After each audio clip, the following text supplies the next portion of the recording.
is part 2. Please watch part 1. इसके बाद हम आगे देखते हैं कि रे और टीचर ग्रे फाइट कर रहे होते हैं। रे टीचर ग्रे के सभी अटैक को ब्लॉक कर देता है और ये देखकर वहाँ पर सभी लोग हैरान हो जाते हैं। फिर टीचर ग्रे रे से पूछती है कि उनके सभी अटैक का उस पर असर कैसे नहीं हो रहा है, जिस पर रे बताता है कि उसने एंटी मटेरियल कोड का यूज किया है, जिसे सुनने के बाद टीचर हैरान हो जाती है क्योंकि एंटी मटेरियल कोड का यूज कोई भी नहीं कर सकता क्योंकि इसको बहुत ही पहले खत्म कर दिया गया था। फिर रे बताता है कि उसने इस कोड के बारे में पता लगाया और इसको सीख लिया। उसके बाद वो दोनों फिर से लड़ने लगते हैं और इधर रे की बॉडी आइस में जम रही होती है। ये देखकर टीचर ग्रे रे से कहते हैं कि तुम अपनी पावर को कंट्रोल नहीं कर पा रहे हो। इधर एमिलिया और बाकी सभी रे को देखकर हैरान हो जाते हैं क्योंकि उसकी बॉडी फ्रीज हो रही होती है। फिर रे अपनी पावर का यूज करके टीचर ग्रे को आइस में फ्रीज कर देता है और उसके बाद वो अपने क्रोनोस लॉक को एक्टिवेट करता है, जिससे कि उसकी आइस ब्लेड सोर्सर की पावर लॉक हो जाती है और वो नॉर्मल हो जाता है। पर इस फाइट की वजह से रे की हालत बहुत ही ज्यादा खराब हो जाती है और वो बेहोश हो जाता है। उसके बाद हम रे के पास्ट को देखते हैं जहाँ पर लीडिया को रे एक वॉर में मिला था और उसकी हालत बहुत ही खराब हो चुकी थी। फिर जब रे ठीक हो गया तो उसको वापस से उसके गाँव भेजा गया, पर उसके गाँव वाले ने उसको अपने साथ रखने से साफ मना कर दिया। जिसके बाद कर्नल अपने चीफ से कहती कि वो रे को अपने साथ अपने घर पर रखेगी। चीफ कर्नल को समझाती कि वो ऐसा नहीं कर सकती क्योंकि अभी आने वाले टाइम में उन्हें बहुत सारे वॉर में जाना है, जिस वजह से वो रे का ध्यान नहीं रख पाएगी। फिर लीडिया कहती कि वो रे को अपने पास रखेगी।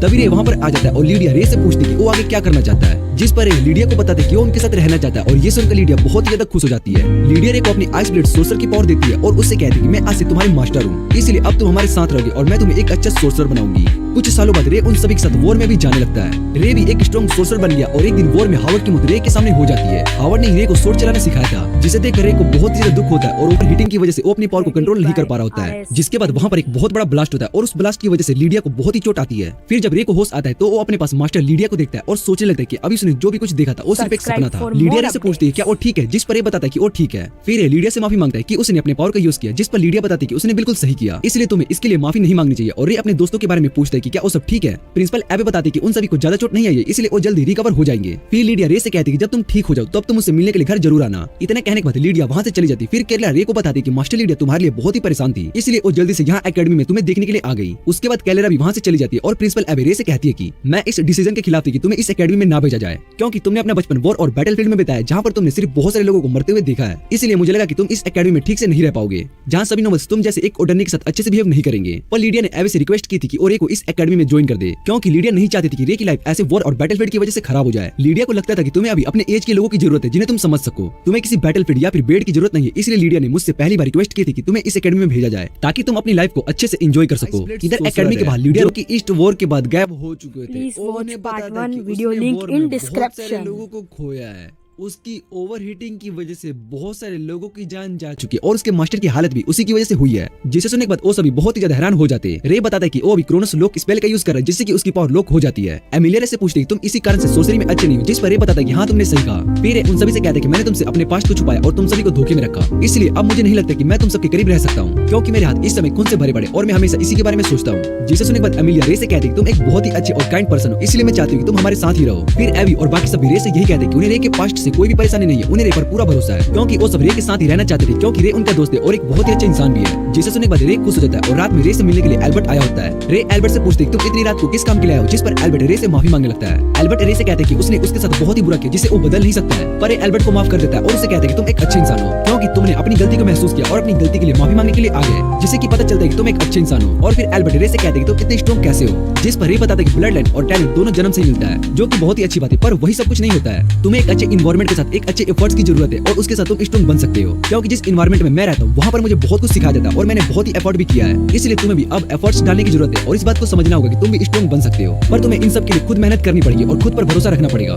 एल्बर्ट को रे की बात समझ में आ जाती है और वो इन सब के लिए रे को थैंक्स करता है। इसके बाद हम एमिलिया को देखते हैं जो कि नहा रही होती है और रे के बारे में सोच रही होती है कि उसका पास्ट बहुत ही बुरा था, पर फिर भी वो 7 ग्रेड सोर्सर में से एक है और आइस ब्लेड सोर्सर है जो कि बहुत ही स्ट्रॉन्ग होते हैं। फिर एमिलिया सोचने लगती है क्या वो ज्यादा अट्रैक्टिव नहीं है, क्योंकि रे का ध्यान उस पर बहुत ही कम होता है। उसके बाद क्लास में कर्नल सभी को पढ़ाने के लिए आई होती है और उन सभी को बताती है कि वो अब से उनकी क्लास की होम रूम टीचर है। फिर कर्नल सभी को आने वाले शॉर्ट टूर्नामेंट के बारे में बताती है जो कि हर साल होता है और पिछले साल का टूर्नामेंट रेबेका ने जीता था, पर इस बार टूर्नामेंट में अर्नोल्ड एकेडमी में से 5 की जगह 6 स्टूडेंट सेलेक्ट किए जाएंगे जो कि इस टूर्नामेंट में हिस्सा लेने वाले हैं। इस एकेडमी में मैक्रोस और डियोम एकेडमी के सभी स्टूडेंट्स हिस्सा लेने के लिए आने वाले हैं, इसलिए सभी को इस टूर्नामेंट के लिए बहुत ही मेहनत करनी पड़ेगी और स्टाफ ऑर्गेनाइजेशन के स्टूडेंट इस टूर्नामेंट को मैनेज करने वाले हैं। उसके बाद रे प्रिंसिपल एवी के पास आता है और उससे पूछते हैं कि उसने कर्नल को यहाँ पर क्यों बुलाया। एवी रे को बताती है कि अर्नोल्ड एकेडमी में टीचर की कमी थी और इस टाइम कर्नल भी फ्री थी, इसलिए मैंने उनको यहाँ पर बुला लिया ताकि वो सभी को सोर्सरी के के बारे में सिखा सके। उनकी सोर्सरी समझने में बहुत ही आसान है और यहाँ स्टूडेंट भी उसको बहुत ही पसंद करते हैं। जिस पर ये बताता है कि स्टूडेंट्स को अभी कर्नल की सच्चाई के बारे में नहीं पता है और मैं उनको यहाँ पर नहीं देख सकता हूँ, इसलिए वो एबी से कहते हैं कि कर्नल को यहाँ से भेज दो। तभी कर्नल रे के पीछे आ जाती है। उसे देखकर रे दूर चला जाता है और कर्नल से कहते हैं कि तुम यहाँ से चले जाओ। फिर एक क्लैरिस के साथ सभी स्टूडेंट्स के बैटल को देखने के लिए आ जाते हैं जो कि टूर्नामेंट में हिस्सा लिए होते हैं। रे क्लैरिस को पहले ही बता देता है कि कौन सा स्टूडेंट्स जीतने वाला है, जिसे सुनने के बाद क्लैरिस रे से पूछती है तुम्हें इसके बारे में कैसे पता चला कि कौन सा स्टूडेंट जीतने वाला है। जिस पर ये बताते कि उसने उन दोनों के बीच के पावर लेवल और एबिलिटी को देख लिया था, इसलिए उसको पता चल गया कि कौन इस बैटल में जीत सकता है। और इधर एमिलिया भी अपना बैटल जीत चुकी होती है, पर एमिलिया को इस बात की खुशी नहीं होती और वो वहाँ से जाने लगती है। रे को पता चल गया था कि एमिलिया किसी बारे में सोच रही है। फिर एमिलिया अपने फादर की बातों को याद करने लगती है कि उसके फादर ने एमिलिया से कहा था कि वो रोज फैमिली से है, जो कि तीनों नोबल्स फैमिली में सबसे ऊपर की फैमिली है, इसलिए एमिलिया को इस टूर्नामेंट में जीतना होगा और खास करके ऑलग्रेन फैमिली के खिलाफ। इधर ये रेबेका से अरीना के बारे में पूछता है, जिस पर रेबेका बताते कि अरीना एल्ग्रेन फैमिली की सबसे बड़ी बेटी है। रे पूछते कि क्या वो स्ट्रॉन्ग है, जिस पर डियाना बताती कि अरीना उससे एज में यंग है, पर उसने एक बार उसकी प्रैक्टिस फाइट देखी थी जो कि बहुत ही ज्यादा अच्छी थी और वो बहुत ही स्ट्रॉन्ग है। रेबेका बताती कि एमिलिया और एरान की फाइट बहुत ही इंटरेस्टिंग होने वाली है, जिसके बाद डियाना कहती है कि इस बार रेबेका इस टूर्नामेंट को जीतने वाली है। अगले दिन एमिलिया अपने सभी बैटल को जीतकर टूर्नामेंट के लिए क्वालीफाई हो जाती है और इधर एल्बर्ट भी सेकंड नंबर पर क्वालीफाई कर लेता है। पर एमिलिया अभी भी खुश नहीं होती और शाम को रे एमिलिया के पास आता है और उससे कहते हैं कि अभी तक तुमने जितने भी फाइट किए वो बहुत ही आसान थी,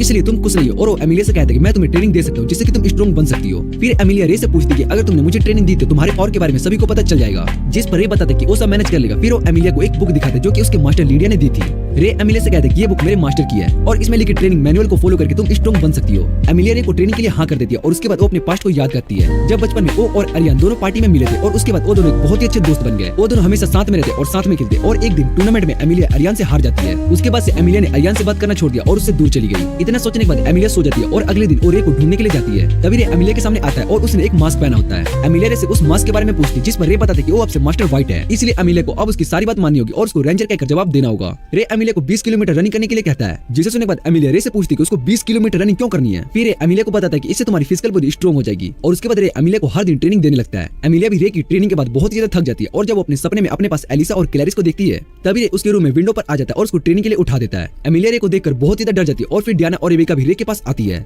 डियाना रे से पूछती है तुम इतनी सुबह गर्ल्स ड्रॉप में क्या कर रहे हो, जिस पर रे बताता है कि वो यहाँ पर एमिलिया को ट्रेनिंग के लिए उठाने के लिए आया था। फिर एमिलिया वहाँ से भाग जाती है, जिसे देखकर रे उसका पीछा करने लगता है और फिर रे को एल्बर्ट दिखाई देता है जो कि बैठकर सोच रहा होता है। एल्बर्ट रे से वही सवाल पूछते हैं कि वो स्ट्रॉन्ग कैसे बन सकता है, क्योंकि उसको अभी भी यकीन नहीं हो रहा होता कि क्या वो थोड़ा सा भी स्ट्रॉन्ग बना है या फिर नहीं। जिस पर एल्बर्ट को बताता है कि तुम पहले से बहुत ज्यादा स्ट्रॉन्ग हो चुके और तुम्हें इसके बारे में कुछ भी नहीं पता है। ये सुनकर एल्बर्ट खुश हो जाता है और रे से कहता है कि मैं और भी ज्यादा मेहनत करने के लिए रेडी हूँ। इधर क्लैरिस अपने असाइनमेंट को लेकर बहुत ज्यादा परेशान होती है और एलिसा उसकी मदद कर रही होती है। फिर उनके पास आता है और उन दोनों से एमिलिया के बारे में पूछता है, जिस पर वो बताते हैं कि उन्होंने एमिलिया को नहीं देखा है। फिर अपनी पावर से एमिलिया को ढूंढ लेता है। एमिलिया क्लासरूम में छुपी होती है और तभी रे उसके पास आता है और इससे पूछते हैं कि उसने उसको कैसे ढूंढ लिया, जिस पर रे बताता है कि उसने अपनी मैजिक पावर का यूज किया था। फिर वो एमिलिया से पूछते हैं कि वो यहाँ पर क्या कर रही है, जिस पर एमिलिया बताती है कि वो कुछ देर के लिए अकेला रहना चाहती थी, इसलिए वो यहाँ पर आई। पर रे उसकी बात नहीं मानता और उसको ट्रेनिंग के लिए लेकर जाने लगता है। उसके बाद रे अपने हंटर क्लब में आता है और लीडर से रिक्वेस्ट करता है कि इस बार के टूर्नामेंट में वो सभी एमिलिया के लिए चेयरिंग ग्रुप बनाएंगे। फिर लीडर रे से इसका रीजन पूछता है, जिस पर रे बताता है कि अगर हम सब अपने एकेडमी को चेयर करेंगे तो इन सभी का जोश बढ़ेगा और वो इस टूर्नामेंट में सबसे अच्छा परफॉर्म कर पाएंगे। एवी को रे का आइडिया बहुत ही अच्छा लगता है और वो सभी से कहता है कि हमें इसमें बहुत ही मजा आएगा, जिसके बाद सभी मेंबर्स मान जाते हैं और लीडर रे को डियोम एकेडमी की यूनिफॉर्म देता है जिसे उसने लीडर से मंगवाया था।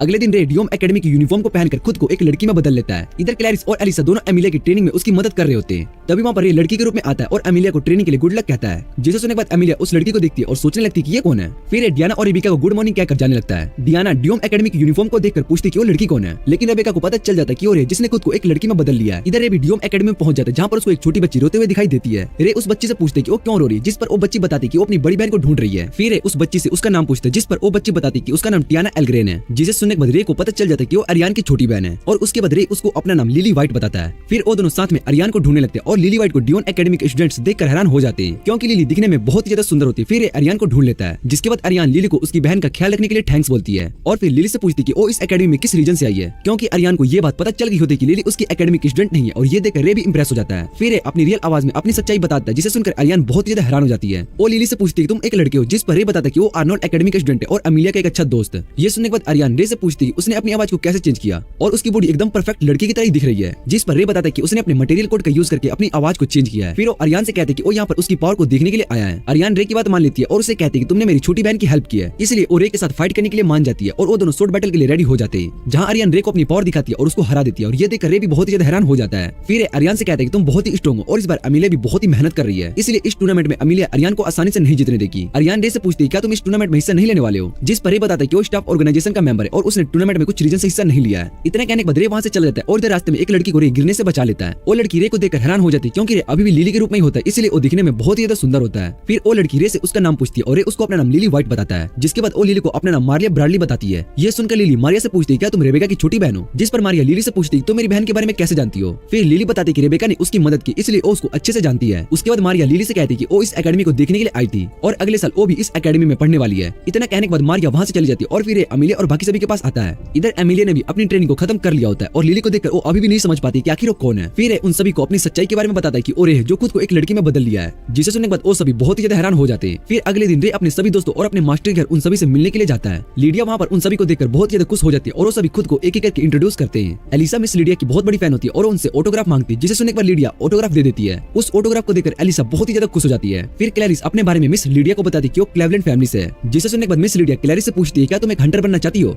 जिस पर क्लैरिस उनसे पूछती है कि ये बात आपको कैसे पता चली, जिस पर मिस लीडिया बताती है कि क्लेवलैंड फैमिली की एक हेड उनके पास मिलने के लिए आए थे। फिर मिस लीडिया क्लैरिस को अपना प्लेटिनियम हंटर कार्ड दिखाती है और बताती है कि वो भी एक हंटर थी और अब उनकी इंजरी होने के बाद वो हंटर का काम नहीं कर सकती, इसलिए वो क्लैरिस से कहती है कि तुम्हें अपने दिल की सुननी चाहिए। फिर एमिलिया अपने बारे में मिस लीडिया को बताती है और मिस लीडिया एमिलिया से कहती है कि हम दोनों बहुत बार पार्टीज में भी मिल चुके हैं। उसके बाद वो एमिलिया से कहती है कि मुझे तुमसे प्राइवेट में कुछ बात करनी, जिसके बाद वो दोनों वहां से चले जाते हैं। इधर कैलरा रे को बताते हैं कि इस टूर्नामेंट में ग्रीम रिपर्स नाम का ऑर्गेनाइजेशन आने वाला है जो कि सभी नोबल्स फैमिली के बच्चों को किडनैप करना चाहता है, इसलिए हमें उनका पता लगाना होगा। रे कैलरा की बात समझ जाता है और इधर लीडिया एमिलिया से पूछती है कि तुम्हें तो रे के पास्ट के बारे में पता ही होगा, जिस पर एमिलिया बताती है कि रे ने उसको अपने पास्ट के बारे में सब कुछ बता दिया है। फिर मिस लीडिया एमिलिया को बताती है कि रे बहुत ही टैलेंटेड है और वो इस दुनिया का सबसे स्ट्रॉन्गेस्ट सोर्सरर है, जिसने कि मुझे भी सरप्राइज कर दिया और मैंने उसको सोर्सरी के बारे में सब कुछ सिखाया, पर उन्होंने कभी भी रे को ह्यूमन हार्ट के बारे में कुछ भी नहीं सिखाया। इसलिए वो चाहती है कि एमिलिया और उसके सभी दोस्त रे को ह्यूमन हार्ट के बारे में सब कुछ बताए, क्योंकि रे बचपन से ही बैटलफील्ड में जहाँ पर उसने सिर्फ वॉर ही देखी है और वहाँ पर सभी उसके एज से बहुत ही बड़े लोग थे, इसलिए रे उनके साथ कंफर्टेबल नहीं हो पाता था। फिर मैंने रे को आर्नोल्ड एकेडमी में भेजा, जहाँ वो अपने एज के सभी लोगों से मिलकर उनके साथ अपनी लाइफ एंजॉय कर पाए, जो कि उसने बचपन में मिस कर दिया था।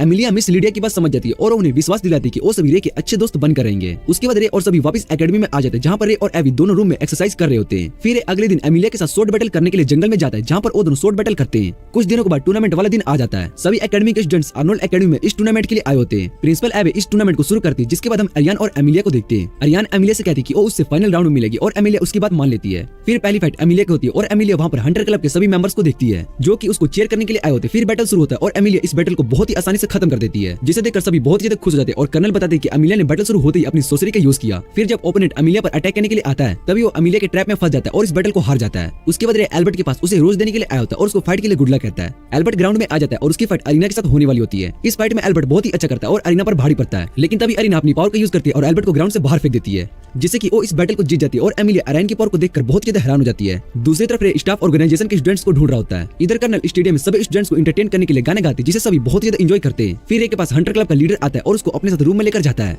जहाँ लीडिया एवे और कर्नल एक साथ बैठे हुए होते हैं और ये उन सबको वहाँ पर देखकर पूछते हैं कि यहाँ पर क्या हो रहा है और ये बाकी सब गार्ड्स कौन है, जिस पर एवे बताते हैं कि ये सब किंगडम के इंटेलिजेंस एजेंट्स हैं। फिर मास्टर लीडिया बताती है क्लेरा जो कि उसकी मेड है। फिर मास्टर लीडिया बताती है केरला जो कि उसकी मेड है, वो भी एक इंटेलिजेंस एजेंट है जो कि हॉल फैमिली से है। उसके बाद कालरा बताती है कि उसका छोटा भाई भी हॉल फैमिली से। रे ये सुनकर हैरान हो जाता है कि मिस कार्ला का छोटा भाई उनके हंटर क्लब का लीडर है। फिर लीडर ले को अपना असली नाम लेक्स हॉल बताता है और एवे रे से कहती है ग्रीम रिपर्स यहाँ पर सभी नोबल फैमिली के बच्चों को किडनैप करने के लिए आने वाली है, इसलिए हमें उन सभी को ऐसा करने से रोकना होगा और रे उनकी बात समझ जाता है। इधर एवी का भी अपनी बैटल को जीत जाती है, जिसे देखकर रे और एवी इंप्रेस हो जाते हैं। तभी एलिसा और क्लैरिस दोनों रे के पास आते हैं और उसको बताते हैं कि एमिलिया अपने रूम से बाहर नहीं आ रही है। दूसरी तरफ मैक्रोस एकेडमी के लुकास ने फाइट को सिर्फ 2 सेकंड में जीत लिया होता है, जिसे देखकर सभी बहुत ही ज्यादा हैरान हो जाते हैं। वो सभी सोच रहे होते हैं कि लुकास ने इस बैटल को इतनी आसानी से कैसे खत्म कर दिया। वो सभी सोच रहे होते हैं कि लुकास ने इस बैटल को इतनी आसानी से कैसे खत्म कर दिया। इधर अरियान अपने कल के बैटल के लिए प्रैक्टिस कर रही होती है। तभी उसके डैड और टियाना दोनों उससे मिलने के लिए आते हैं और उसको कल के फाइट के लिए गुड लक कहते हैं। अरियान उनसे कहती है कल की बैटल वही जीतने वाली है। फिर हम रे और एवी को देखते हैं जो कि अपने रूम में वर्कआउट कर रहे होते हैं। उसके बाद रे एमिलिया के पास जल लगता है और वो एमिलिया के रूम के बाहर एलिसा और क्लैरिस को देखता है। क्लैरिस और एलिसा रे से कहते हैं कि एमिलिया अपने रूम से बाहर नहीं आ रही है, जिसके बाद रे उन दोनों को बताते हैं कि वो एमिलिया को समझा देगा। फिर एमिलिया को आवाज देता है और एमिलिया गेट को खोलती है, जिसके बाद रे उसके रूम में चला जाता है। रे एमिलिया से पूछती है कि उसको आखिर किस चीज की परेशानी है, जिस पर रे एमिलिया को बताते हैं कि वो अपनी लाइफ में बहुत ही परेशान है। नोबल फैमिली होने की वजह से उस पर हमेशा प्रेशर रहता है और उसको अपनी फैमिली के हिसाब से चलना पड़ता है। उसने बहुत बार ट्राई किया कि वो खुद को चेंज कर सके, पर वो ऐसा नहीं कर पाती है, इसलिए उसको खुद पर यकीन नहीं हो रहा होता कि वो कल अरियान को हरा सकती है या फिर नहीं, और उसको कुछ भी समझ में नहीं आ रहा था कि उसको क्या करना है। जिसके बाद एमिलिया को समझाता है कि वो उसके साथ है और हमेशा उसकी मदद करेगा, इसलिए उसको इन सबसे डरने की कोई जरूरत नहीं है और अपने दोस्तों पर ट्रस्ट करना चाहिए।